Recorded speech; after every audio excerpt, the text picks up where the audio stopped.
Muito bom dia a todos, é com muita alegria que estamos hoje no segundo episódio da minha série de podcasts. E hoje, com muito prazer, eu recebo o Dr. Alessandro Melanda, ortopedista pediátrico. Eu tenho o prazer de compartilhar a clínica com ele. Ele é ortopedista pediátrico do Instituto ProKids, do qual eu também faço parte. E muitas pessoas talvez não saibam, mas eu conheço o Dr. Alessandro Melanda há muitos anos, desde o dia que eu entrei na faculdade. No meu primeiro ano de faculdade, ele estava no 6º ano de faculdade. E a gente compartilhou um pouco de tempo ali, apesar de a gente não ter uma amizade próxima, mas depois ele fez residência em ortopedia lá no Hospital das Clínicas da Faculdade de Medicina de Botucatu, e eu era interno. E depois de alguns anos tive a grata coincidência de encontrá-lo aqui em Londrina, trabalhando profissionalmente numa área que tem tudo a ver com a neurocirurgia pediátrica, especialmente da área que eu atuo. Obrigado por ter aceitado o convite, doutor Alessandro, meu amigo. E vamos falar um pouco sobre paralisia cerebral, onde estamos, para onde vamos. O doutor Alessandro Melanda, ele tem ampla experiência com paralisia cerebral. Ele já trabalhou 4 anos na ACD em São Paulo, fez fellowship no mundo inteiro. Conta um pouquinho da tua história antes da gente começar, Alessandro. Bom dia, Alexandre. É um grande prazer estar aqui.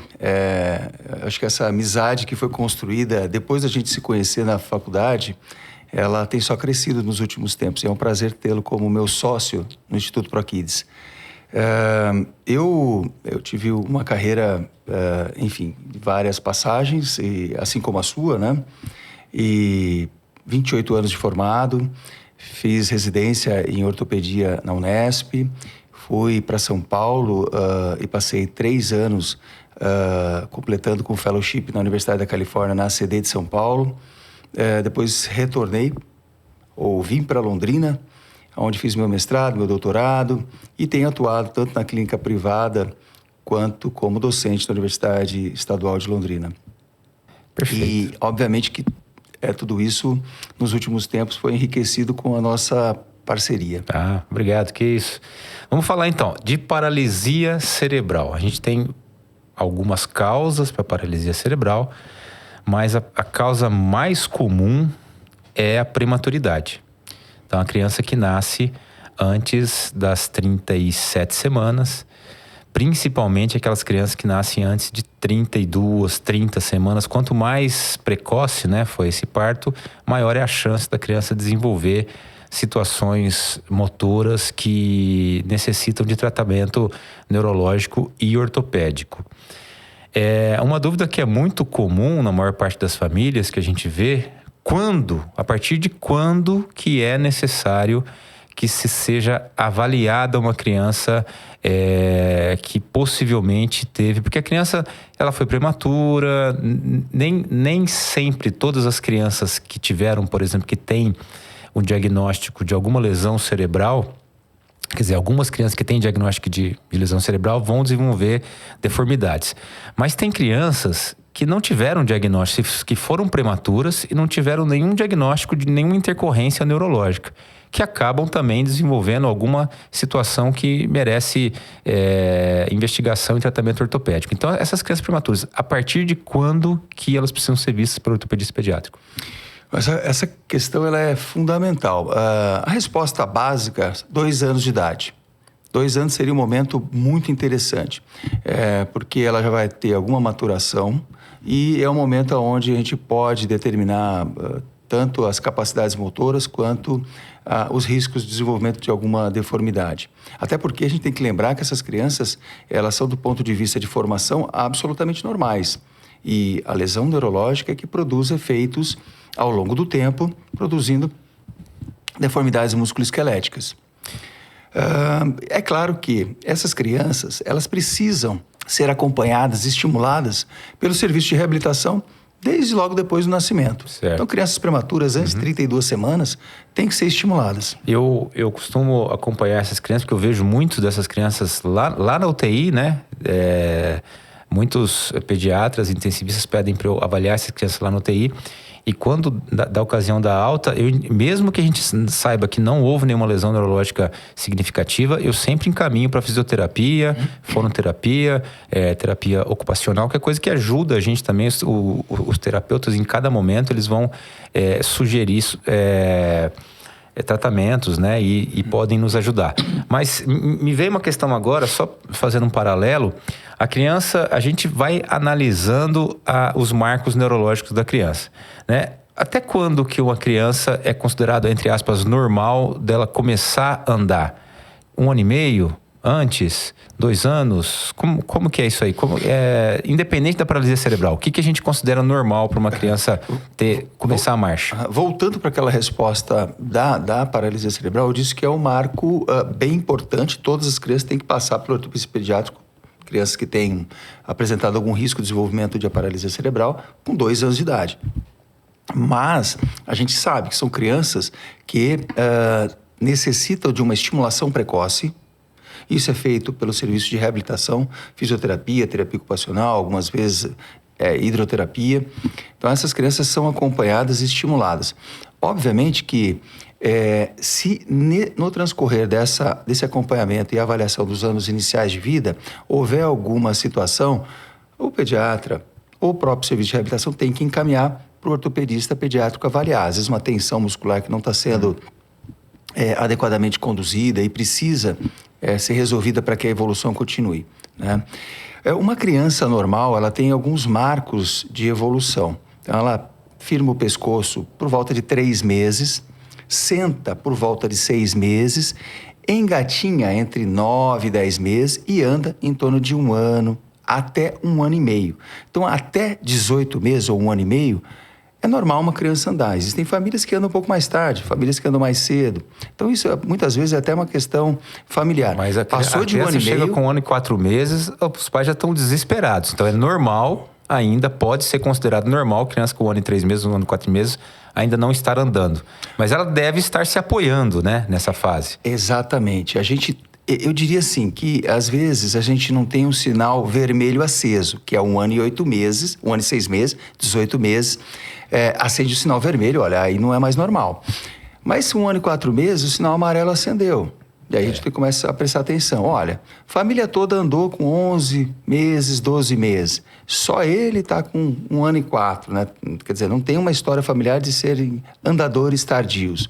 A criança não está se elevando sozinha do solo. Então, são sinais que acabam, em conjunto, levando a família a prestar mais atenção nessa situação. E aí, eu acho que é o momento de pensar em procurar um profissional. Era aí que eu queria chegar, porque nós estamos falando de prematuridade, que é o mais comum. Mas existem situações de paralisia cerebral, por exemplo, que a gente sabe, que a gente trata na clínica, a gente vê crianças que não tiveram absolutamente nada, que não foram prematuras, que não tiveram intercorrência intraútero, nada, e as crianças começam a atrasar os marcos neurológicos e atrasar para andar, né? E aí chega ali 1 ano e meio, 1 ano e 8 meses, não está andando ainda, e ela pode até ser uma das crianças que tem alguma forma de paralisia cerebral que a gente vai descobrir depois.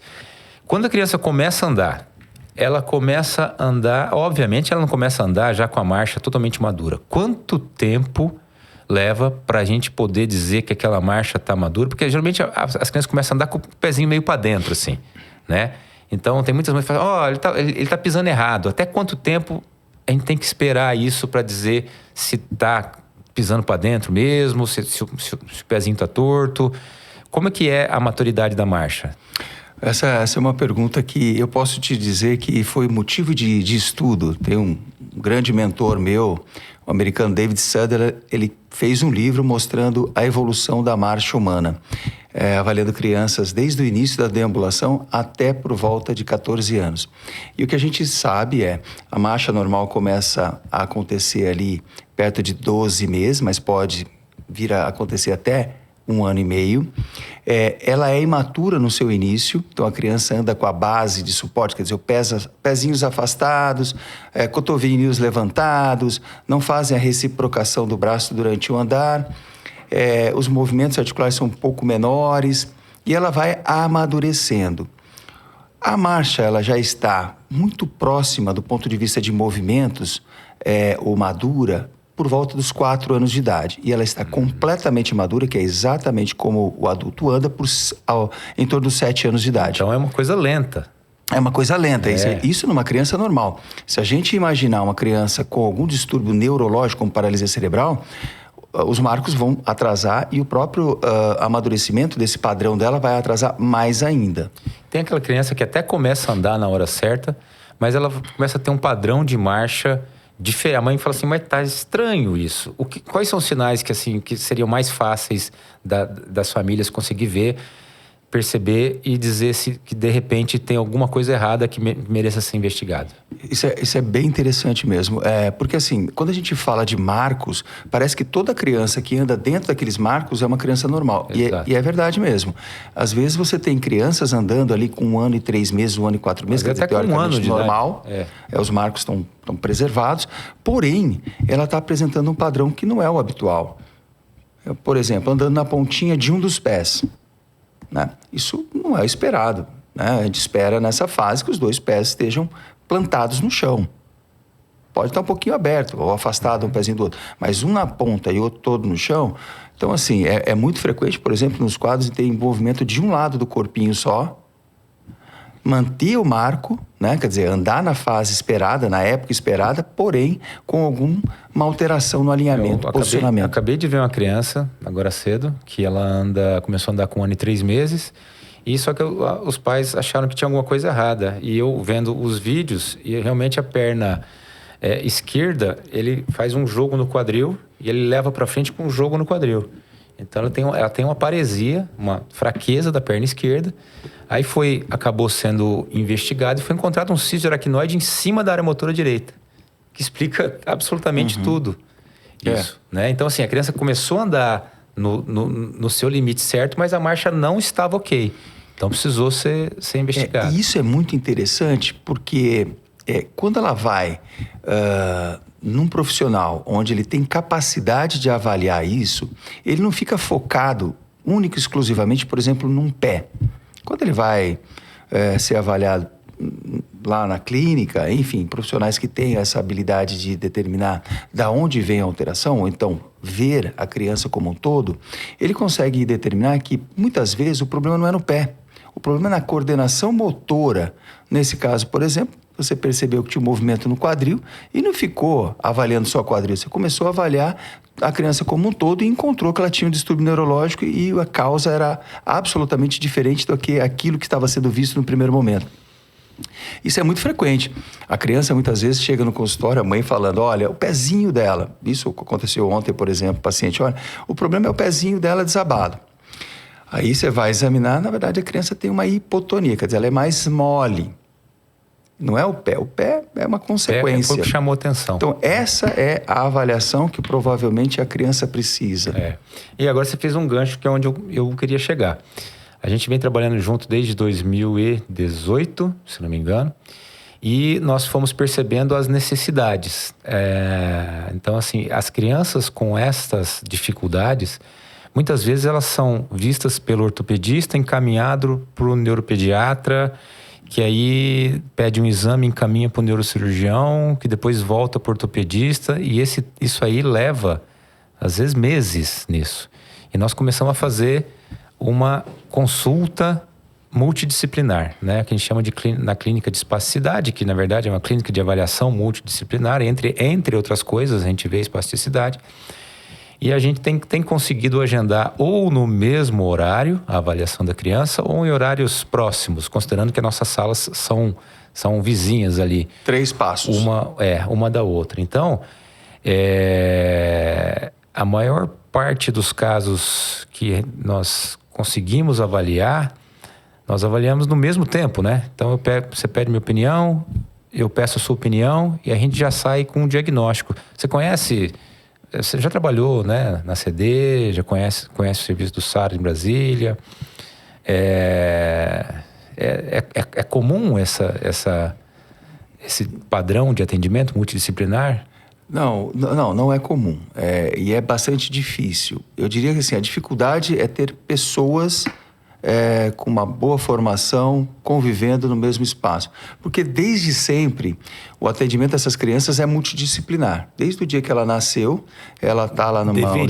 Deve ser multidisciplinar. Deveria ser multidisciplinar. Ela passa com o pediatra, ela vai passar com o neurocirurgião pediátrico para fazer a avaliação inicial, no mínimo ali do risco de algum sangramento intracraniano.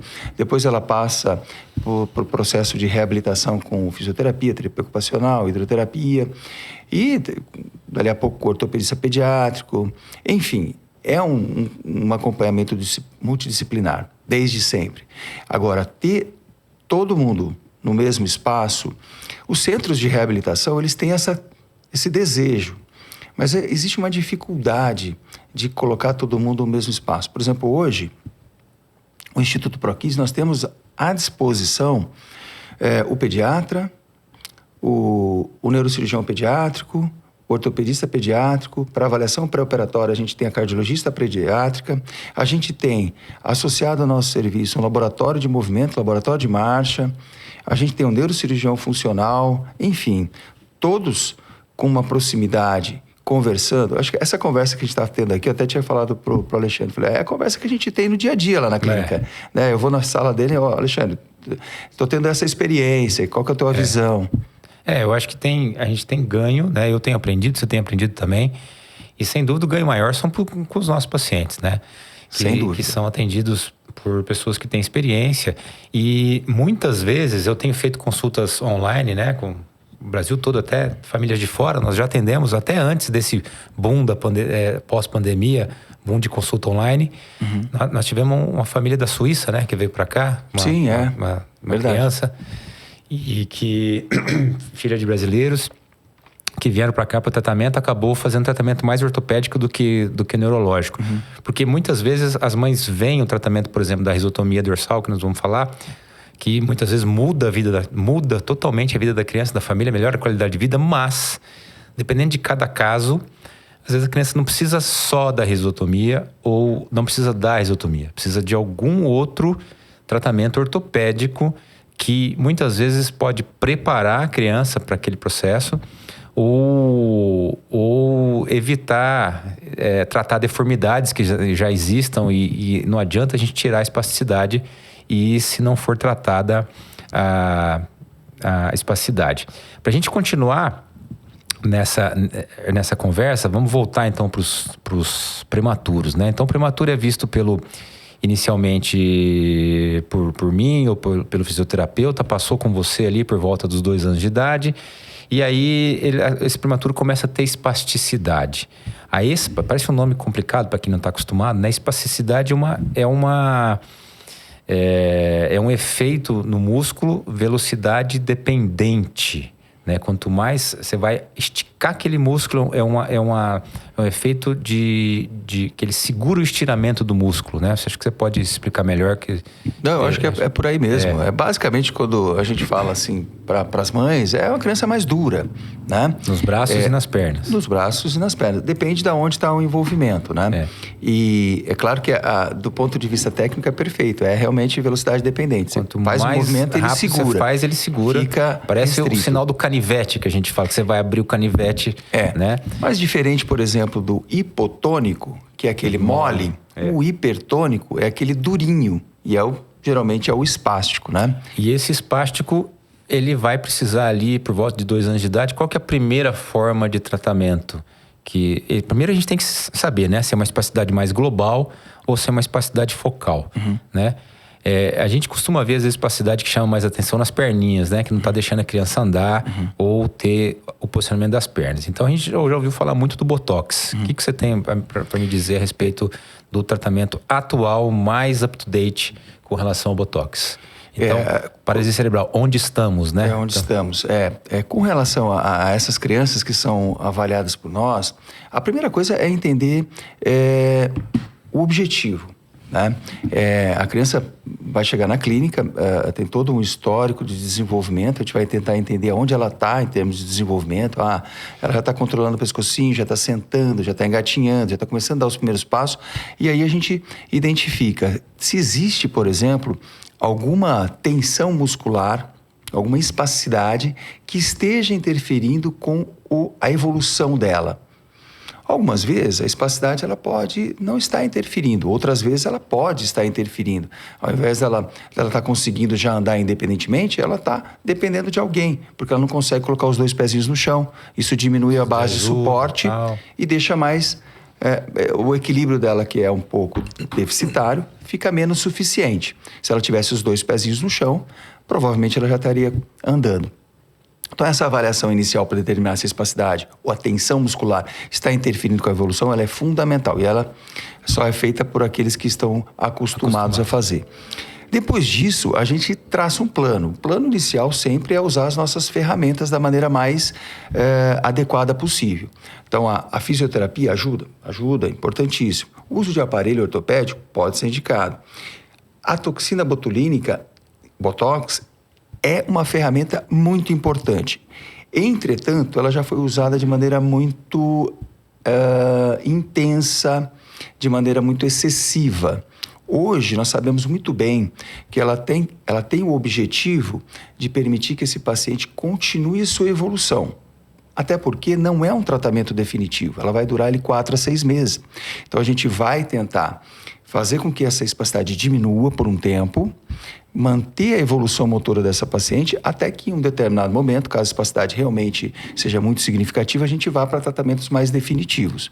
E o Botox, às vezes, quando você indica o primeiro tratamento, é por volta dos 2 anos. 2 anos e pouco. A gente tem uma tendência a começar depois dos 3. Certo. Se for um caso muito intenso, 2 anos é razoável. Mas, geralmente, após os 3 anos. Aí faz com 3 anos, tal, aí 3 anos e meio, aí ela está chegando perto dos 4 anos. A gente sabe que a maior parte das paralisias cerebrais, 75% são espásticas, né? Uhum.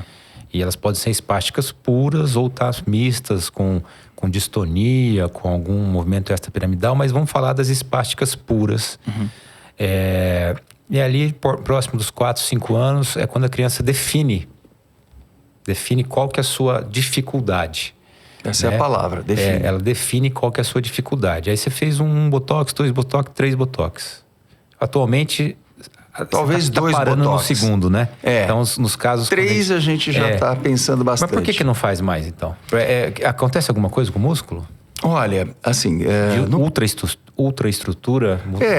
No passado, realmente, muitos serviços chegaram a aplicar a cada 3 meses, né? Porque achava-se que isso permitiria que o paciente ficasse em uma posição mais adequada e a evolução motora seria preservada.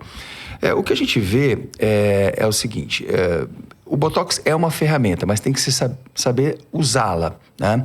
O uso excessivo, quer dizer, por exemplo, 7, 8, 9 aplicações, hoje a gente tem evitado um pouco mais.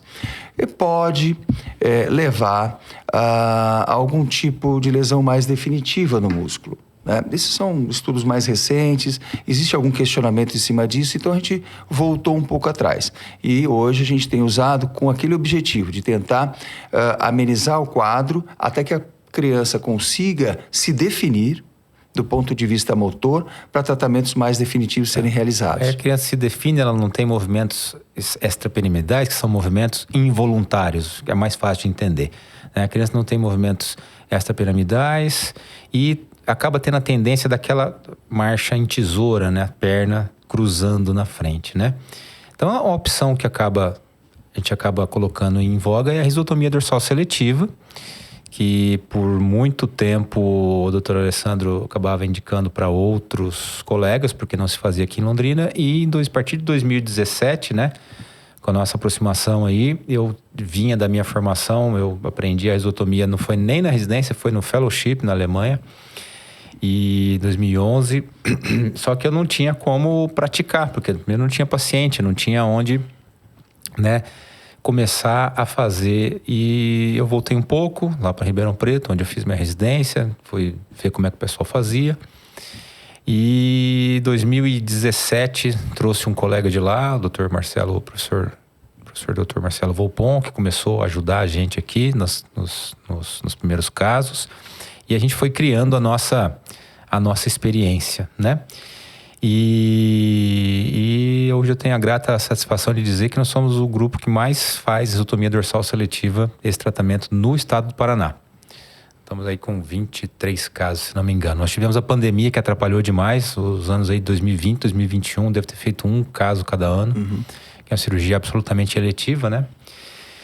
Mas eu queria mostrar agora, aproveitar a nossa tela e começar a indicar o que é, para quem não está acostumado, a risotomia dorsal seletiva, que a gente costuma dizer RDS, né? Ou SDR em inglês.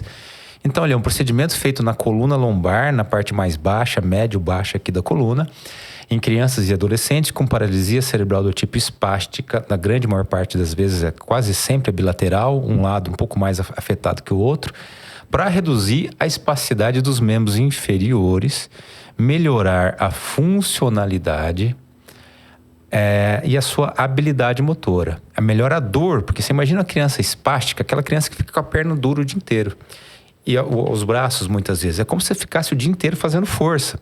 Essas crianças são, na maioria absoluta, são magras, né? São crianças magras porque acabam gastando energia muscular ali.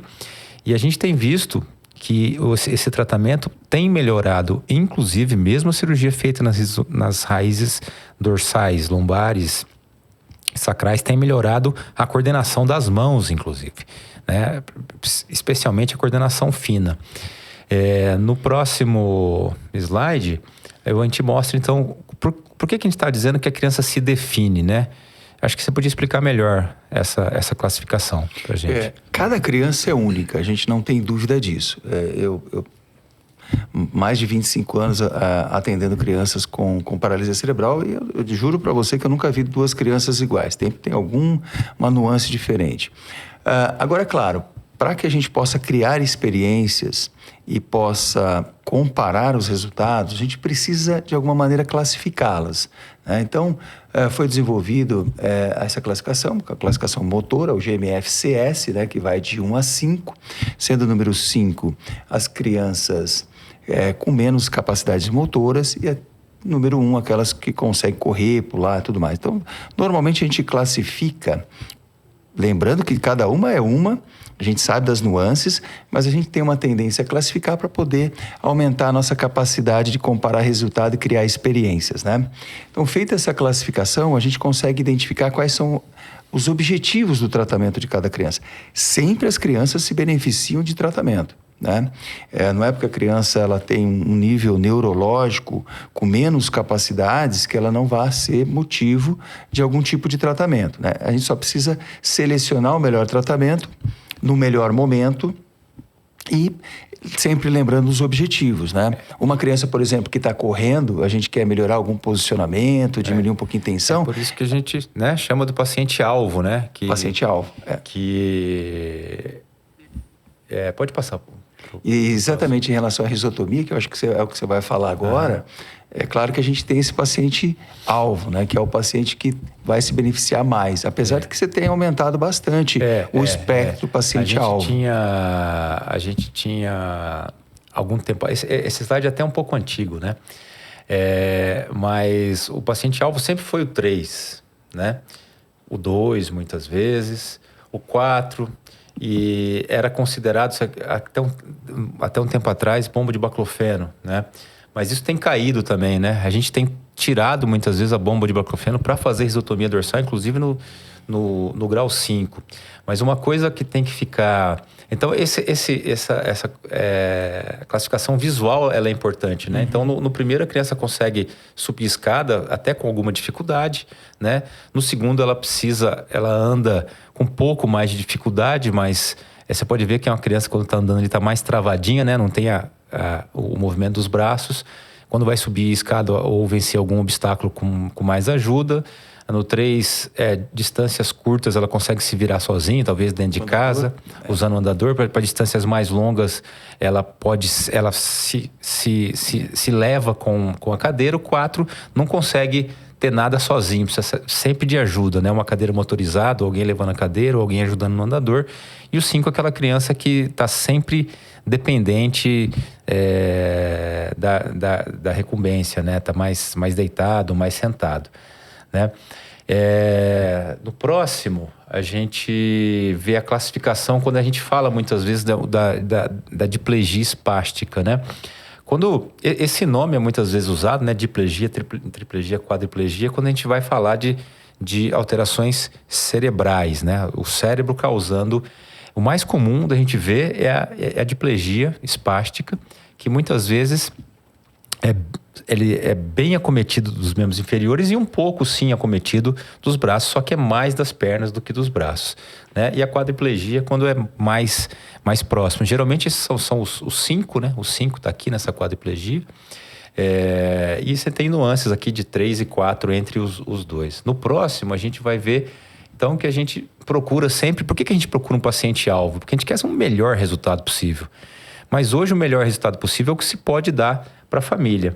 E a gente tem que sempre casar a expectativa da família com o que o tratamento pode dar. Isso em qualquer área da medicina, né? Nas suas cirurgias ortopédicas, com certeza, nas cirurgias neurológicas, a gente tem que oferecer para a família o tratamento e dizer que esse tratamento vai chegar até tal ponto, até tal situação. Além daquilo, vai depender da pessoa, vai depender da saúde, de uma forma geral, vai depender do tipo de reabilitação e, óbvio, depende da doença básica, né, que pode limitar. Então, nessa próxima imagem que a gente vai ver, tem assim, o paciente-alvo para a risotomia dorsal seletiva é o famoso 5S em inglês, né, que são as 5 primeiras letras, né, que é Spastic, Smart, Slim, Strong, Social Support, que é a criança espástica, que tem espasticidade, criança esperta, inteligente, Slim, que é magro, Strong, que tenha força muscular, e 5, que tenha suporte social, ou seja, uma família que tem uma família, né? Crianças institucionalizadas são mais difíceis, né? Que pode ajudar. Você pode falar um pouco a respeito disso aí, Alessandro? Eu acho que a ideia sempre nossa é tentar criar o que a gente chama de medicina de precisão. É fazer a avaliação mais adequada do paciente para que a gente possa depois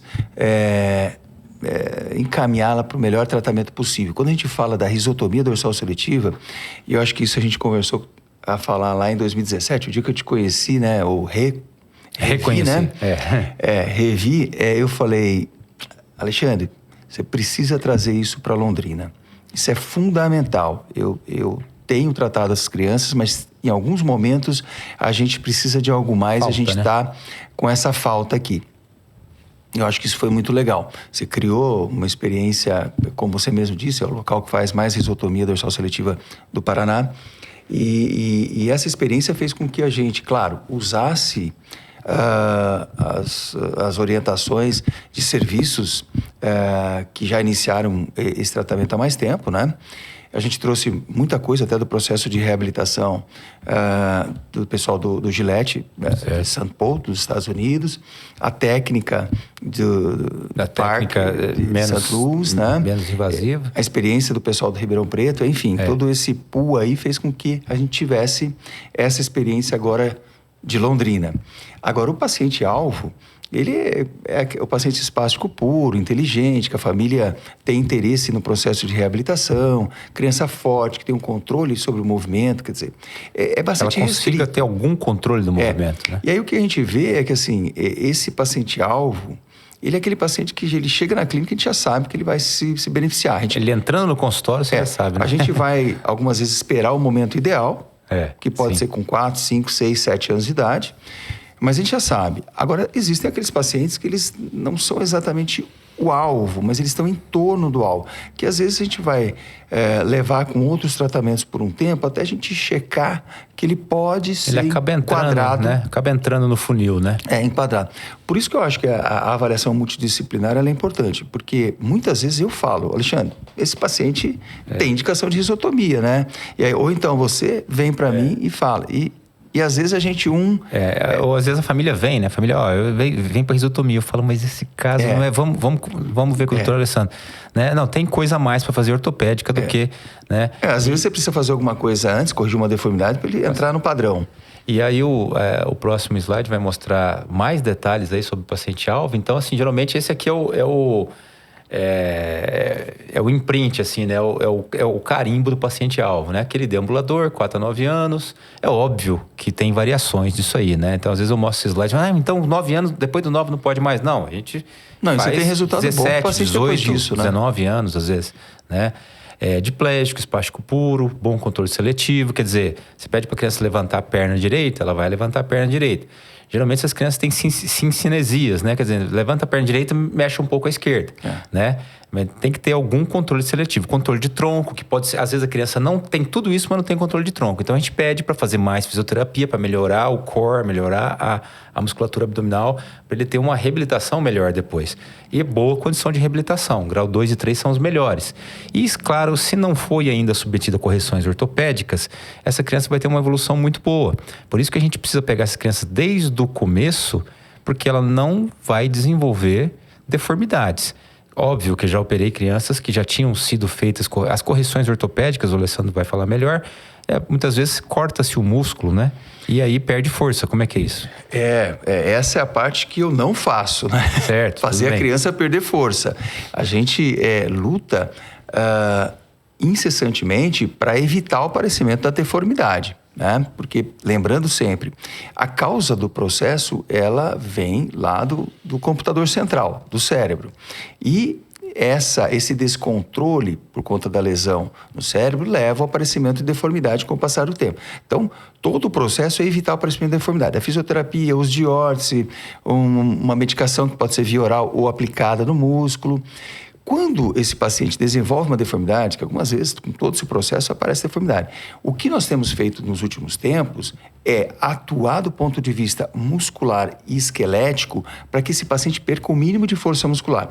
Uma coisa é falar assim, eu vou fazer um alongamento muscular. Opa! Você pode fazer esse alongamento muscular de várias e várias maneiras. E a gente sabe a maneira que perde menos força. E a gente tem tentado fazer isso. Então, por exemplo, quando chega um paciente que eu vejo até, ele é alvo de uma possível risotomia, mas ele precisa de uma correção ortopédica, óbvio que a gente vai trabalhar para esse paciente diminuir o seu encurtamento muscular, diminuir o mau posicionamento articular ou ósseo, mas de maneira a não perder força, porque depois o Alexandre vai lá e vai terminar de reduzir a tensão muscular. E aí esse paciente ele vai estar corrigido do ponto de vista muscular esquelético e sem aquele estímulo neurológico inadequado, que é a tal da espasticidade. Então, a gente trabalha junto por isso. Perder força hoje é uma coisa que a gente evita ao máximo, porque a única coisa que faz o indivíduo sair de um ponto e ir a outro é o músculo contraindo e tendo força. Exato. Então, a gente precisa preservar isso. Em todos esses casos, precisam fazer muita reabilitação, muita fisioterapia, muito treino de marcha. Nós escrevemos, o Alessandro escreveu muito mais do que eu, mas uma receita de bolo, né? De como deve ser o ideal, a reabilitação, até o tratamento de fisioterapia pré-risotomia, nas primeiras horas após no hospital e nas próximas semanas. Então, quem tem a dizer aí que por 6 meses a criança idealmente deve fazer 5 vezes por semana, né? 4, 5 vezes por semana fisioterapia com treinamento de marcha, que é aí que nós vamos conseguir manter o ganho que nós conseguimos, que nós tivemos com a risotomia, tá certo? Não, perfeito. Sempre aquela frase inicial sua foi muito boa, de tentar entender as expectativas da família, as nossas expectativas. Eu sempre falo para a família assim, olha, isso é o que a gente pode dar. Nós vamos ficar muito contentes se a gente atingir mais, mas isso que existe no meio médico nesse momento para atingir. É o que vocês querem? Então vamos juntos. E esse vamos juntos é criar um ambiente favorável. Uma das criações do ambiente favorável foi exatamente isso, ter um plano a ser seguido. Porque a gente sabe que nem sempre o paciente vai estar próximo da gente, mas se a gente tiver um plano para que o processo de reabilitação aconteça em Londrina, Maringá, cidade dele, né? Na Bahia, Amazônia ou fora do país até, a gente vai conseguir seguir esse paciente e vai atingir o objetivo final. E nós temos mais slide dessa sequência, João? Sim, não, pode passar esse aqui. Nós já falamos disso tudo. As contraindicações, né? Contraindicações da risotomia, criança hipotônica, ou que tem síndromes convulsivas debilitantes, né? Crianças flácidas, com postura distônica, com comprometimento cognitivo muito grave, que não tem como ser reabilitado, muita agitação psicomotora, e os distúrbios extrapiramidais, que aí vão ser frutos de outra forma de tratamento, que também a nossa clínica pode disponibilizar. Atualmente, o Dr. Marcos Antônio Dias, que é nosso parceiro na cirurgião funcional, E numa outra oportunidade eu vou fazer um podcast com ele também, falando sobre os implantes de DBS, implantes de eletrodo cerebral profundo para esse tipo de tratamento. E na nossa clínica dispõe, com todo o esforço que o Dr. Alessandro tem feito desde sempre, da avaliação pré e pós-operatória em 3D no laboratório de Marcha, né? Então, como que é feito isso aí, Dr. Alessandro? Explica pra gente. Bom, sempre a ideia é tentar fazer a avaliação mais pormenorizada possível do paciente. Então, essa interação do neuro com o ortopedista, o exame clínico detalhado, uma visualização do andar. Mas a gente dispõe também de tecnologias um pouco mais avançadas, como, por exemplo, a avaliação tridimensional do andar. Então, o paciente é levado para um laboratório, a gente chama de laboratório de marcha, laboratório de movimento, são colocados marcadores no corpinho dele, vai ser colocado agora, e com esses marcadores, a gente tem uma visão desse indivíduo tridimensionalmente. Vocês viram ele andando de lado, agora estão vendo andando de frente. É uma chuva de pontinhos aí, mas que formam segmentos, a gente consegue entender o padrão de movimento desse paciente. Essa é uma avaliação pré-operatória. Mostra o pré de novo, João. A gente pegou e, depois disso, nós transformamos esse vídeo...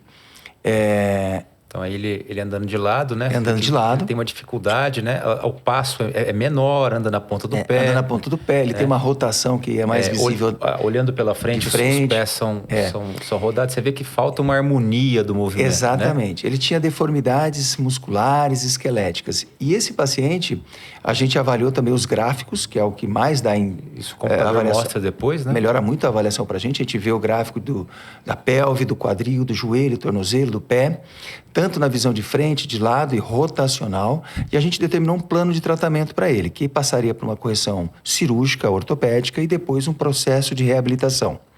Aí, depois de toda essa avaliação, teve o pós. Então, o mesmo paciente, depois, olha, ele já pisa... fluido o movimento, né? Mais solto. O movimento está mais fluido, ele anda com o pé melhor posicionado. Se a gente olhar na visão de frente, não tem aquela rotação interna. O pé está encostando mais no chão, o passo está mais amplo, está maior. Aquela frase que o Alexandre falou, que o processo de reabilitação é importante, fundamental. Obviamente que o cirurgião, eu sempre digo, a gente tem aquele momento ali da cirurgia, tudo controlado. Serviço de anestesia, totalmente controlado. Os equipamentos necessários, um pós-operatório imediato controlado. Aí, depois que ele sai dali, a gente tem que orientar muito bem. E a gente tem que ter um serviço de reabilitação disponível e uma família muito estimulada. Porque muitas vezes, para se atingir um objetivo, você vai 6 meses a 1 ano de reabilitação. Então, é isso. Vocês veem que uma criança, antes, né, que tem essa dificuldade, muitas vezes a gente vê crianças que chegam no nosso consultório andando com grande dificuldade na ponta dos pés, do pai para a mãe, ou, por exemplo, da mesa para a cadeira, é isso, né? Da cadeira para a mesa, claro. E com aquela instabilidade, aquela dificuldade. E coisas para, por exemplo, nós que nunca tivemos problema nenhum, a gente levanta de manhã da nossa cama sozinho, vai para o banheiro, escova o dente, penteia o cabelo, vai tomar café.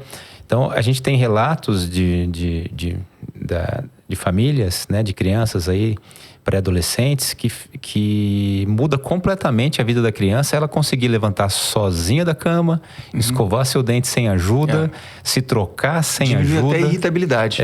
Se trocar sem ajuda e tomar o seu café da manhã sozinho, pegar a xícara, o copo sem derrubar. Você imagina, são coisas que são absolutamente banais, triviais, pra gente que não vai esforço nenhum, que absolutamente está no nosso automático, porque nós aprendemos e o nosso sistema motor automatizou aquilo. E essas crianças não têm disso automático. Isso passa a ser uma maior alegria da vida dela conseguir. E aos poucos, ela vai se virando dentro de casa e vai se virando fora de casa. Então, a gente acompanha muito dessas crianças, a gente vê as mães postando os vídeos depois no Instagram, no YouTube, uma criança brincando, correndo, subindo pulando em parque de diversão. É uma vitória. Tem seu gol, né? Cada criança tem seu objetivo, mas sempre o objetivo é qualidade de vida no final e o máximo de independência. Falando daquele processo de recuperação, a gente tem que lembrar que sempre são 3 fases ali, né? Isso, a fase ali que está importante. cicatrizando, né? As primeiras semanas, depois a fase onde está ganhando força para depois atingir a função. É todo um processo. Quando as famílias entendem isso, elas se sentem até mais confortáveis de entender que ainda está dentro do processo. E atingir o objetivo. Máximo de independência e melhor qualidade de vida. E para encerrar, nós estamos chegando no final, para aonde vamos a paralisia cerebral? Queria que você tentasse me responder isso. Bom, quando eu comecei a tratar crianças com paralisia cerebral, há mais de 20 anos atrás, a gente imaginava que em 10 anos a gente não teria mais essa situação acontecendo. Não teria mais crianças nascendo com paralisia cerebral, porque a gente ia conseguir ter os condroprotetores, criança prematura não teria.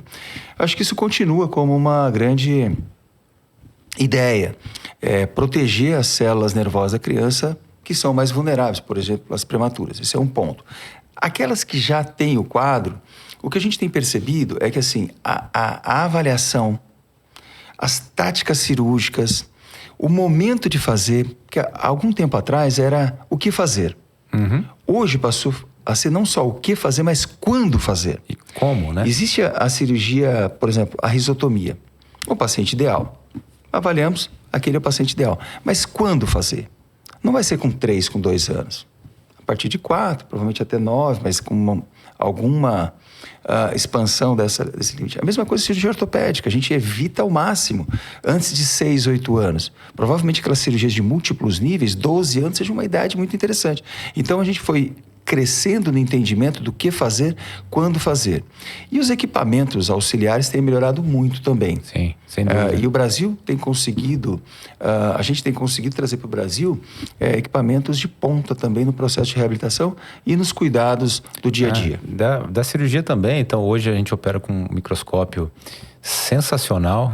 A visão, esse último microscópio que o Hospital Evangélico adquiriu, a gente tem uma visão ali do cone medular, da separação de raízes. Eu até tenho feito atualmente mais dissecção de raízes, que a gente fazia 3 ou 4, às vezes eu faço até 7 raízes, a gente consegue ser mais seletivo ainda, né?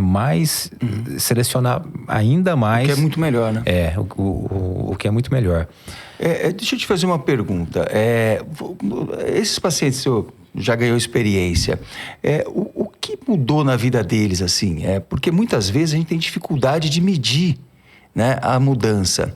Mas as crianças trazem para a gente algumas questões que mudaram. E às vezes você examina e não consegue ter certeza absoluta. Mas eu acho que você, como neurocirurgião que faz um procedimento que diminui tensão, acho que deve ter algumas... Assim, é impressionante que a gente faz isso, obviamente, para melhorar a função dos membros inferiores. Mas é impressionante o quanto que eles relatam de outras melhoras. Então, essas crianças muitas vezes têm... Porque todo o sistema motor está comprometido. Desde o sistema motor de deglutição, de fala, de membro superior, de controle fino. Essas crianças melhoram, inclusive, a fala. Criança que fala com dificuldade, parece que a garganta segura, ela começa a melhorar a articulação, tem uma disartria, né? Com dificuldade de articular a palavra, começa a melhorar. Ela tem ganhos do ponto de vista de controle fino da mão, como eu já disse, por exemplo, tem muitas crianças que gostam, eu achei interessante nos primeiros casos que nós fizemos, eles dizem a questão daquele copinho de café, aquele copinho descartável de café, ou aquele copinho descartável que você tem em qualquer lugar. Essas crianças não conseguem segurar, eles apertam muito forte, o copo quebra, cai no chão, derrama o café. Eles falam, agora eu consigo segurar. Né? Eu não tinha... quando eu estava estudando isso... Você não promete, né? Porque não está dentro do que mas que acontece e só quem tem experiência consegue ver. Isso vira muito... As crianças vêm, quando é que eu vou conseguir segurar o copinho de café? Pera um pouco. Não é para isso, mas tem melhorado. Assim, e a melhora no dia a dia da criança se virar sozinha, criança ou adolescente começa a se virar sozinha, tem um outro ganho muito maior que às vezes não é medido, que é da autoestima. Sociabilização, né? A autoestima melhora. E aí melhora tudo, né? Melhora na escola, melhora com os amigos, melhora a irritabilidade em casa. Então, assim, melhora o quê? A qualidade de vida, é isso que a gente quer. Melhora da qualidade de vida da criança, melhora da qualidade de vida das famílias. Tem muito mais coisa para a gente conversar, mas nosso tempo já está terminando. A gente pode combinar outras oportunidades para a gente falar mais sobre paralisia cerebral e seus comprometimentos, ou mesmo situações de análise conjunta de neurocirurgia pediátrica com ortopedia pediátrica. Agradeço, Alessandro, sua presença hoje aqui. Espero que renda bons frutos esse nosso podcast, que a gente possa orientar muitas famílias. Está disponível no canal do YouTube e a gente vai soltar alguns nuggets aí, alguns trechos no Instagram também. Muito obrigado e que a nossa parceria se estenda aí por anos a fio. Obrigado, abraço.